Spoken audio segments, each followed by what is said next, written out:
What is up? Thank you for coming to my channel, Prison POV. So yes, I do apologize in full. That last video dying, mid-sentence, mid-story. So I'm going to make it up to you right here, finish the story, and I'll just say this. I'm doing this on a low budget. Just me in my room with my camera phone. It's not even an iPhone. It's a damn Android. Android camera on my phone. I'm proud of it. So obviously things are going to happen, things are going to die, but you guys deserve better than that. And so I'm in the process of upgrading. I'm already talking to somebody, and we're going to get together, and things are going to be a lot better. And I really hope this video don't die, because I got some cool stuff to talk about. So, yeah, Rob, not too low rider on the down low. He scored me 5 grams. I got $700 check in legal mail. He said one of the conditions of him getting it was he wanted me to break him off right away. He didn't want me to give him the check. He go gets the stuff. He gives the stuff to me. I go off in the corner, nod out, just forget about him. He don't want to have to come ask for it. He wants me to give him that much respect, because I do owe him for scoring it. Middleman fee. He wants me to give it to him right away. And I said I would, and it sounded good, and I planned on it. But then when I got it, it was a lot smaller. It was not 5 grams. It was 5 half grams. You figure they're eyeballing it, and it was short. But it smelled real strong. It looked good. I thought, you know what, I'm going to go do some of this real quick. Because if it's not good, based on how small it is, I'm going to send it back. So I really can't afford to break homeboy off right now. So when I wanted to go use it, Rob, he had a binky. There's a lot of people shot dope in that dorm. Everyone had a binky, which is a syringe, hooked up to a tube, hooked up to a little squeeze thing. Like the little blue things where you pull snot out of your nose. Not that. I'm just trying to give you an example. I don't know where they get the squeeze things from, but a squeeze. It'd be a ball or a bottle, and it's a suction. I don't got veins like that. Binky does not work on me. Every time I ever used a binky, it's been a hit and a miss. I hate them. That's what Rob had. He wanted to go there and break him off and use the binky. No, I had no dude in there with straight push-pull. He had it on the download, though. He didn't really fuck with a lot of people. So when I got this, I went over to Homeboy to use that push-pull. Why wouldn't I? I wasn't over there long. It didn't take long. But in the short time I was over there, Rob sent like 4 different people over. Like, hey, Rob wants to talk to you. And like I said, he had a bandana on, took his shirt off. He was over in his bed area with the padlock on his belt, and he was swinging it like this. I could hear it. Not bullshitting. And he didn't have there was not a bed to his right. There was a big wall because of the bathroom. So he was right there, and he was mad about it. He was ready to just get busy. So after I did my shot, it was good. I took a pinch off, gave it to homeboy who had the push-pull, dropped some more, so I'll be back in a minute. See, I'm going to need this, walked away. He don't let people take off with his point, his jammer. He don't really share. I'm like the only person he let use it. And yeah, people share needles with each other in there. I'll get on talk about that later. I'm lucky I never got no crazy diseases. I ended up with Hep C, but I took some pills, are gone. I got no diseases, but people are very careless in there because you kind of get a mind state when you're in prison like you ain't never getting out. It's weird. Not only are you in there in prison physically, it's mental hell too. All kinds of tricks on your mind. So yeah, everyone's in there using everyone's needles. I had this push-pull. Homeboy don't want to share it with nobody. I said, I'll be right back. I pulled some up. I start walking over to Rob. I was in the same aisle as him. You figure, picture all these beds. Here's the bed area. I was in the same aisle, but way down. So he could see me coming. I'm walking towards him. As I got close, he threw the belt down.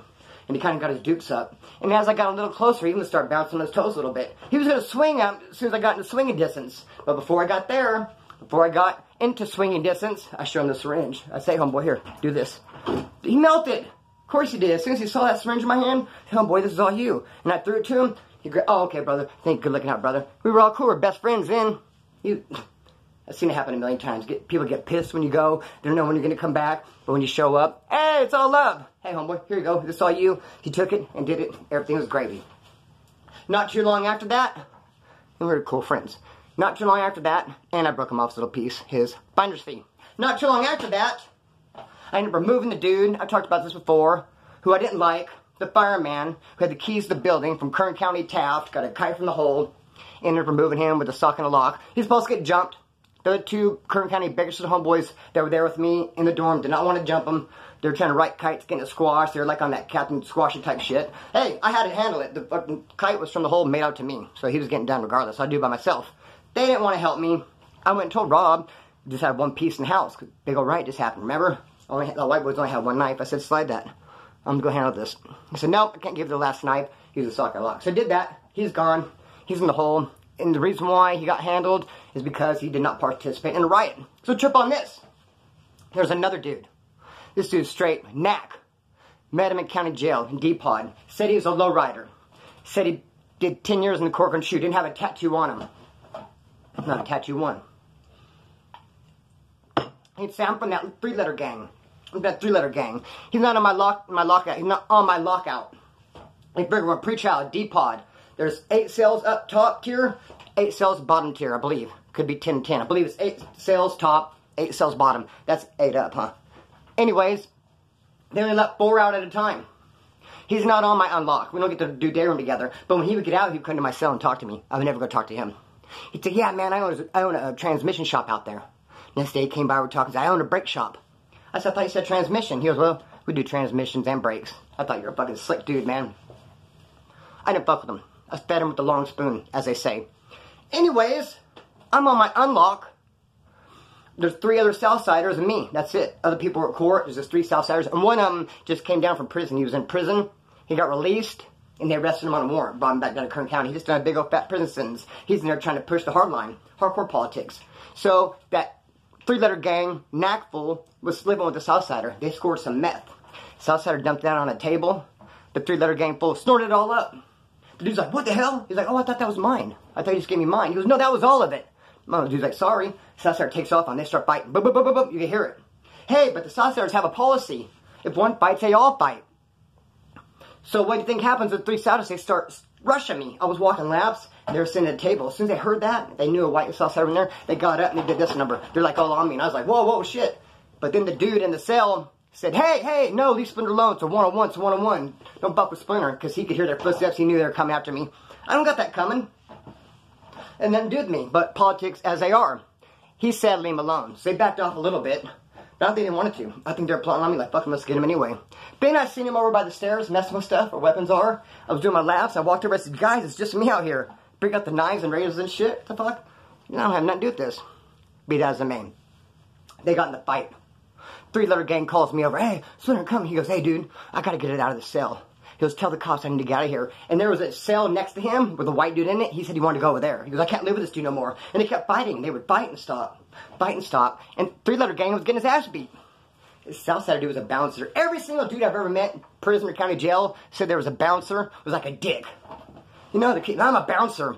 Even one time, one of the first times I went to county, I'm in dorm 1 on the farm. There's 3 Nazi lowriders in there and this bouncer. The bouncer was bigger and badder and scarier than the 3 LRs put together. He just had a chip on his shoulder. I'm a bouncer.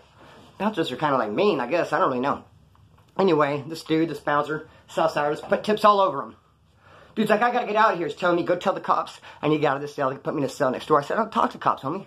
I'm not gonna go tell him nothing. He's like, I gotta get out of here. I can't help you. So I'm walking laps. Finally, he gets on the button. I gotta get out of here. I gotta get here. Making such a fuss. The cops come in like 5 deep with a shield. Like, what the fuck's going on?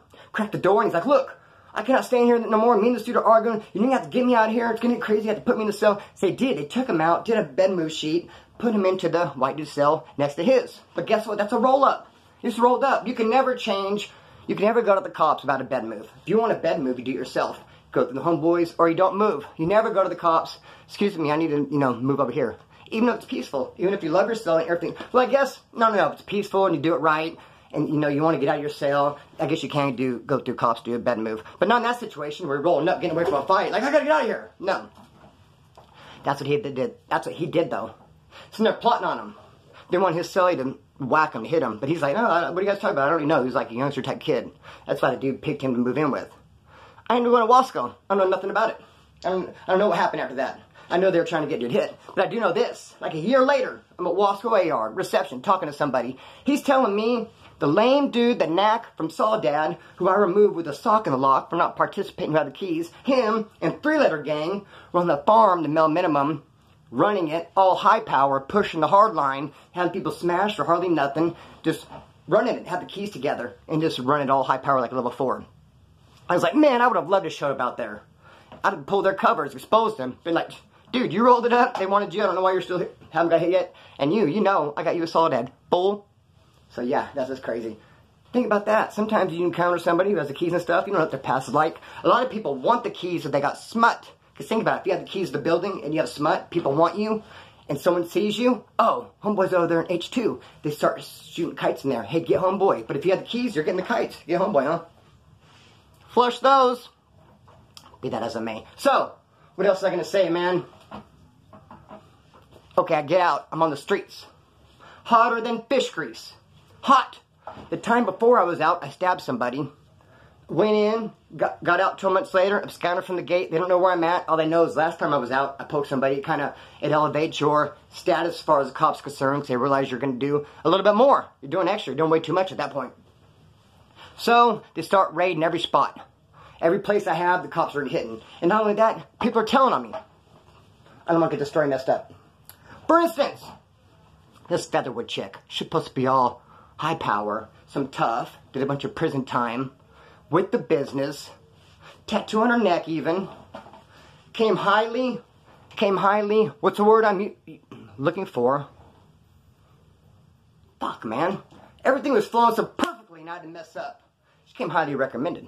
I'll put you like that. Anyway, I got her number. We're doing business here and there, and I hit a lick. I call her, hey, come pick me up. I hit this lick. She comes, picks me up, we get all this stuff. She starts trying to get rid of it, move it. But I already had it all sold. I had that taken care of. I said, hey, sweetheart, you're doing way too much. You're up on the Kool-Aid, you don't even know what flavor it is. I don't need you to sell this, I already have it sold. Just need you for a ride. And she got offended because she'd already called some people and said she had this and that. Now she looks stupid because she don't have this and that.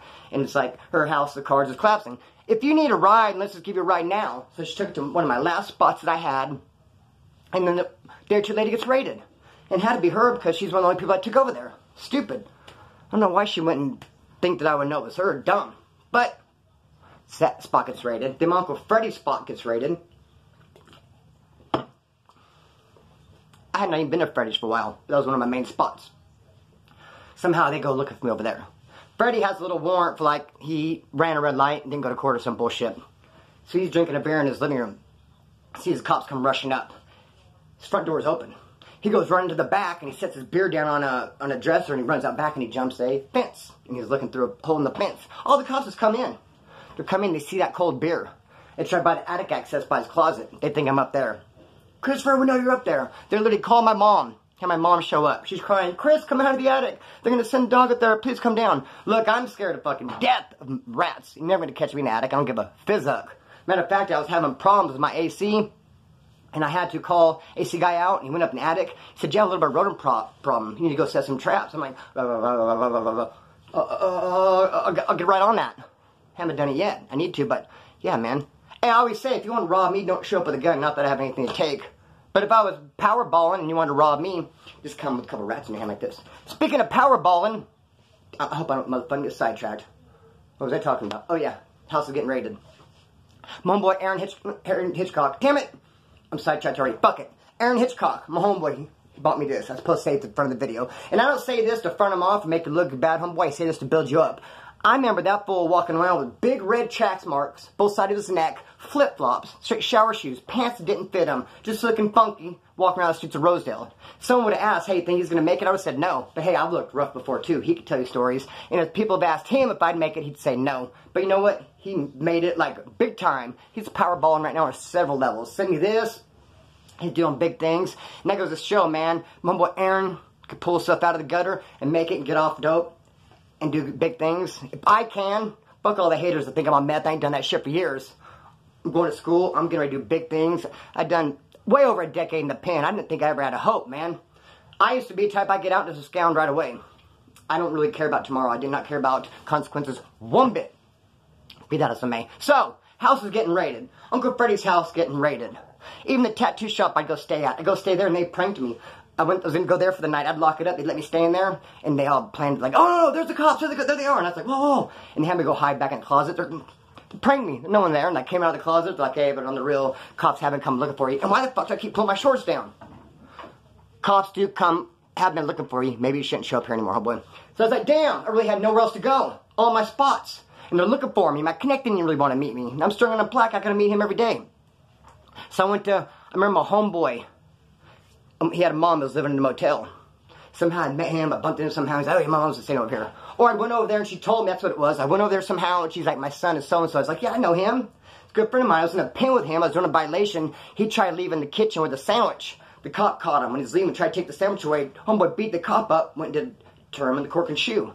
Then I bump in Newland County. Him and I are in a dorm. Lights come off around 8:30, 9 o'clock. When they're off, shh, everyone's trying to sleep. You can't talk.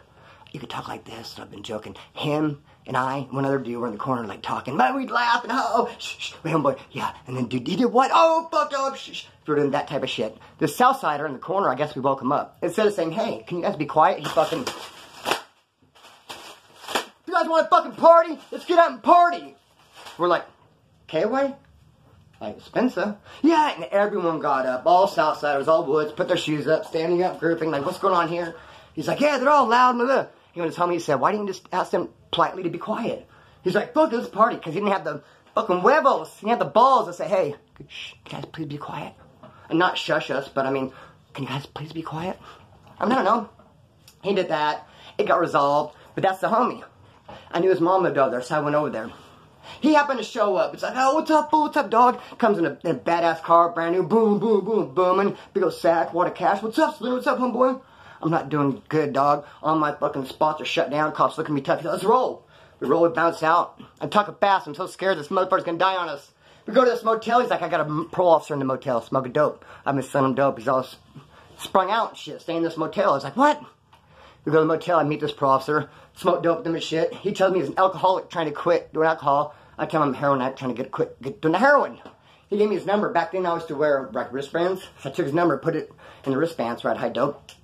Later, I'm walking around, nowhere to go. I go over here. They said, dude, cops are just here. Go over here. Cops are just here. I had nowhere to go. Called him. And he came pick me up, and I ended up moving in with him, getting him strung out. There's a video. If you guys haven't seen it, you can go check out my video. I got my processor strung out. But I didn't tell this story. This happened when I was in with them. So he would bring me the list. What he did is he taught a drug class. He would bring the list. If you got dirty drug tests, you'd have to show up to the parole office, take this class. He taught it. He brought me this list. I recognized people's on there, my homeboys. I'd get a hold of them and say, don't go to this class. I recognized a homeboy on there, say, hey, I called him. I'm going to come pick you up. Came, picked him up. I was just going to take him to my pad, introduce him to the parole officer, dude. We get all high and we got trip out. This is your parole officer, dude. That's running the class. You don't have to go no more. In fact, fucking don't do all the dope. He wants some. So I take him over there. We walk in. He sees him. He takes off running. He saw him. Oh, he split. And I was like, whoa. And I run outside. Dude, no. He took off running. I got in my car. I chased him. He's running down a busy street. I finally just go up here and park because I knew he had to go up to this intersection. All these were his houses. He couldn't stop in between. So I see him approach this intersection and he goes inside a Food Max. I go, what the fuck? So I park my car. I walk around Food Max. I see him and he's in the aisle. And I walk up, hey, homie, what's up? And he stops and puts his hands up. I go, dude, put your hands down. Come on, motherfucker, what are you doing? He's like, dude, you're working with parole, homeboy? I go, fuck you, homie, let's go. Get in the car. I said, dude, I'm not working with parole. Parole's working with me, brother. You don't have to, motherfucker, take those class. Motherfucker, I just got dude to pull $100 out of his bank so we can get a gram so we can party all night. I took his fucking pad over. I already OD'd him twice. I got a spot, homeboy. Is that great or what? I deserve an award for that shit. Can't believe you took off running. And here I am stepping on the suit. I went all out for you guys. I broke out the props and all that shit. Anyway, I better go ahead and end this before it ends itself. We're upgrading. We are upgrading. I thank you guys very much. Enough of that most love and respect. Cut the string, let it fly. Peace.